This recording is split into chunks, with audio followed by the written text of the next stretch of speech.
Hi everybody, how you doing? This is Glenn Giordano again, your favorite full-time drummer, here in my underground lair. And today we are going to be doing part 2 from episode 5. If you haven't seen episode 5, go back and take a look.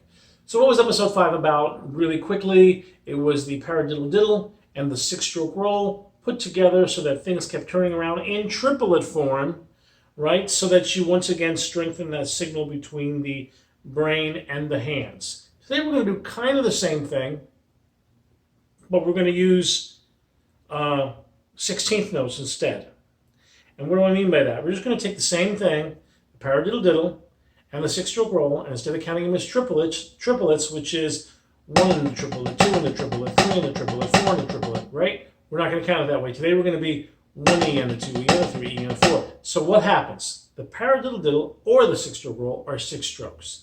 And the bar of 4/4 16th notes, you have 16 notes. So you can do 2 paradiddles, which is 12 notes, with 4 left over, and it keeps turning around. It takes 3 bars to turn this around.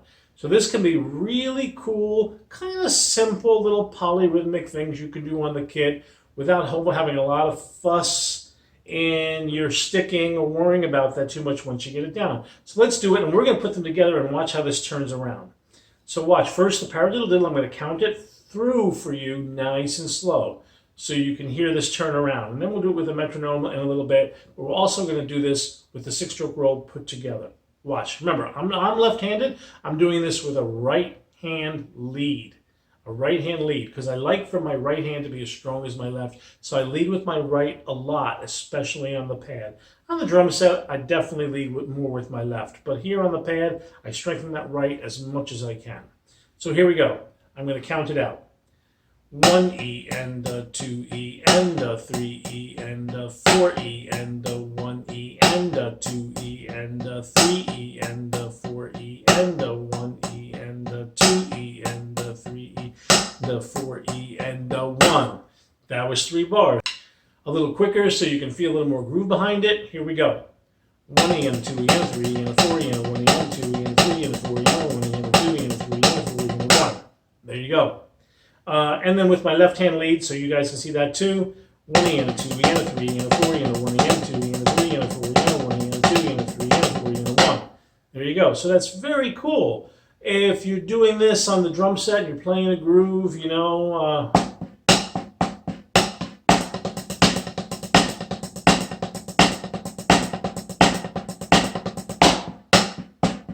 and there we are, back to the groove, right? Now, the 6-stroke roll, I'm going to do that separately. This is where it gets a little squirrely. Because in the paradiddle, if you want to accent the first 2, right, we got 1E and a 2E and a 3E and a 4E and a 1E and a 2E and a 3E and a 4E and a 1E and a 2E and a 3E and a 4E and a 1E and a 2E and so forth and so on. And in the 6-stroke roll, we're changing those accents. Now watch, slowly we have 1E and a 2E and a 3E and a 4E and a 1E and a 2E and a 3E and 4E and a 1E and a 2E and a 3E and a 4E and a 1. Again, 3 bars to turn around, but now instead of the accent being 1E, right, we're going da-1 when we come back around, and it's always the the da-1, E and kind of happening instead of and or 1E. And this is kind of cool. I'm going to kind of count it out slow now and do those 3 bars, but a little quicker than I was doing it so you can see it. Watch. 1E and the 2E and the 3E and the 4E and the 1E and the 2E and the 3E and the 4E and the 1E and the 2E and the 3E and the 4E and the 1. Now, the big trick. We're going to put them together. Okay, and always work on this stuff with a metronome. I got my trusty metronome right here. All right, I'm going to put this close to you so you can hear it. And for now, I got this set at 104 as 8th notes. Take a listen. Okay, I'm going to count you in.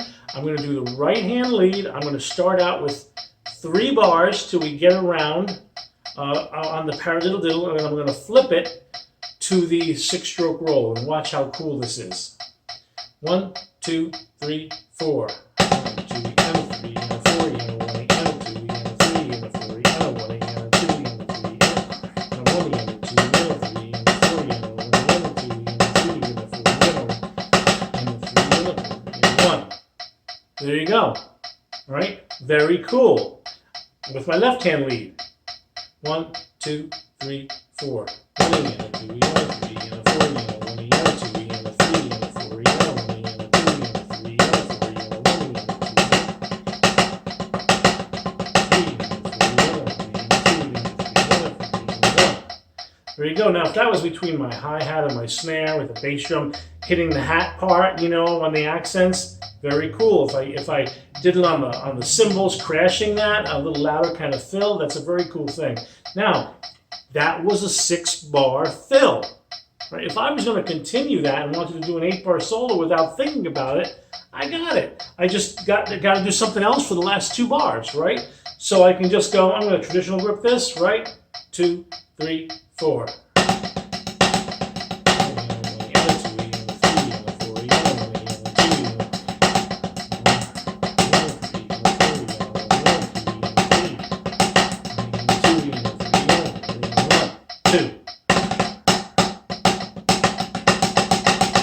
And that was 8 bars without even thinking about it. Without even thinking about it, that was 8 bars, right?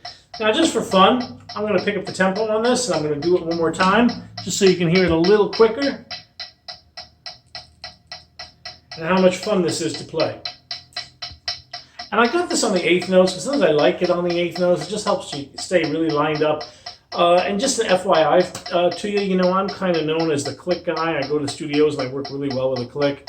And a lot of times I'll have the producer, the engineer, especially at slower tempos, give me 8th notes on the click. Why? This is just an aside note, because especially on slow tempos, it helps me hear those subdivisions, and sometimes you can use those subdivisions to push the other side of the note, push the upbeat. It's very cool. So here we go. I'm going to do this with a left-hand lead. I'm going to do the traditional grip, and we're going to go a little quicker. I'm at 117, 118L, something like that.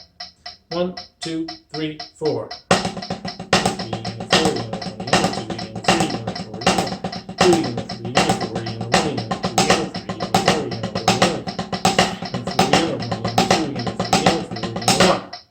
There you go. And I can go quicker than that with it. I just like for you to hear it, see it, and feel how that could work. And to truth be told, with that kind of thing, you know, when you go too fast, it sort of loses its groove or its cohesion, especially when you're playing around the kit. Usually, you know, most tempos are going to be 120, 130, and you don't really need to go that fast with it. I usually practice this and practice it, and I go up to about 140, 145, 150 sometimes, and I don't really work this out too much faster than that, because a great piano player once told me there's no sense in spending a lot of time when you don't have that much time to practicing things that you're going to very rarely use, right? So I'm probably not going to have to play that at 160 or 170. If I had to, yeah, I would work it up if I knew it was coming. But generally, you don't have to do that. Matter of fact, 117, 120, 125 is probably where I think they kind of sound the best. Even 130. Too much faster than I think they start to lose their rhythmical thing. Anyway, just for the sake of it, I'm going to do one more, 8 bars, and I'm going to pick this up to 120, 133. How about that? 8th notes again. You ready? Just so you can hear this a little quicker. 1, 2, 1, 2, 3, 4.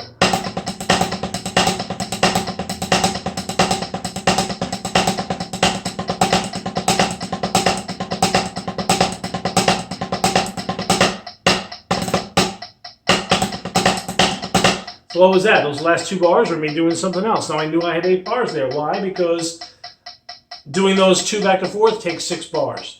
And so, like I said, a very cool polyrhythmic thing. Anyway, stay tuned after the credits. I'm going to show you another version of just the 6-stroke roll that I really just found out about like 4 days ago. And I worked it up for you guys, all right? See you later.